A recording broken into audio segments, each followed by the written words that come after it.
Akkam jirtu hordoftoota fi daawwattoota keenya kun oduu ispoortiidha. Oduu ispoortii kun karaa foddaa hojjennisi torbanitti yeroo hundumaa kan isin bira gahu yoo ta'u, oduu kana immoo qindeessuun kan isin biraan gahu ani Gadaa Bultumisi waliin tura. Amma xumura qophii keenyatti waliin turaan dhaamsa keenya. Oduu biyya keessatti irraa yoo gallu fiigicha mana keessaa meetira 3,000 Jarmaniitti gaggeeffameen atileetonni Itoophiyaa Korniyaa lamaaniinuu injifachuun dhaga'ame. Ramaddii dubartootaan atileetonni Itoophiyaa tokkoffaa hanga shanaffaa ba'uun kan xumuran yoo ta'u, dorgommii dhiirotaa gidduutti gaggeeffameen atileet Abdiisaa Fayyisan riikaardii iddichaa fooyyessuun injifateera. Akkasumas atileet Addisuu Girmaa sadarkaa sadaffaan xumuruun ragaan atileetiksii addunyaa irraa argame ifoomseera. Oduu keenya bargamaatiin ammoo tapha feekaappii Ingilaandi marsaa arfaffaan torbee kana taphatameen jimaata Maanchister Siitiin 1-2 Arsenaal injifachuu danda'eera. Kanuma hordofuun waa'ee tapha kanaa bal'ifnee yoo ilaallu leenjisaan kilaba kubbaa miilaa Arsenaal Maayikel Arteetaan dursaa Maanchister Siitii Peep Gaardiyoolaan hoolmaa guddaa akka ooleef dubbachuun tapha dorgommii waancaa feekaappii jimaata galgala Siitii waliin taphatan ilaalchisuun kan dubbate Arteetaan dorgommiin kun michummaa keenya hin jijjiiruu jedhe. Peep Gaardiyoolaa irratti olaantummaa argadhee tapha Pirimeer Liigii Ingiliis osoon xumuruu baadhee wayya jechuunis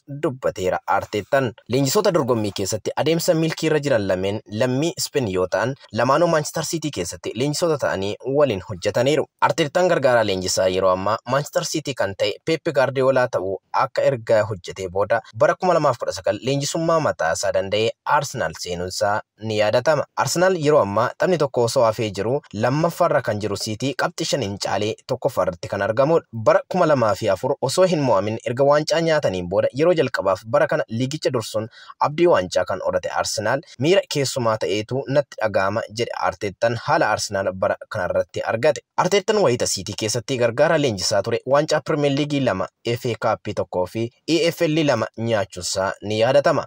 Carraa gaariin akkasa mudatunan hawa dhugaadhuma nama akkasii waliin wayita wal morkattu miira addaa namatti uuma jechuun Arteetaan waa'ee Peep Gaardiyoolaa dubbateera. Arteetaan michuusaa waliin morkachuun akka itti ulfaatu haa ibsuyyuu malee akkaataa kilabiin isaa Arsenaal waancaa harka galfachuuf Maanchister Siitiidhaan dorgomaa jirutti guddoo boonuu himeera. Taateen kun akka mudatu abdiidhaan eegaa turre amma bara kana kunoo ta'aa jira jechuun taphataan sarara gidduu duraanii Arsenaal namni umurii waggaa 40 Arteetaan dubbateera. Kun immoo hiriyummaa keenya hin jijjiiru taateewwan waliin dabarsinee qoodni olaanaan inni jiru kiyya keessatti qabu yoomuu hin geeddaramu jechuunis Arteetaan itti dabaluun waa'ee Peep Gaardiyoolaa ibseera. Tapha jalqabarraa eegalee lamaan keenyayyuu kilabicha dursuuf morkanna kan jedhe Arteetaan dhugaa dubbachuuf osoo morkiin akka kanaa isa waliin taasisuu baadhee natti tolaa jechuun dubbateera.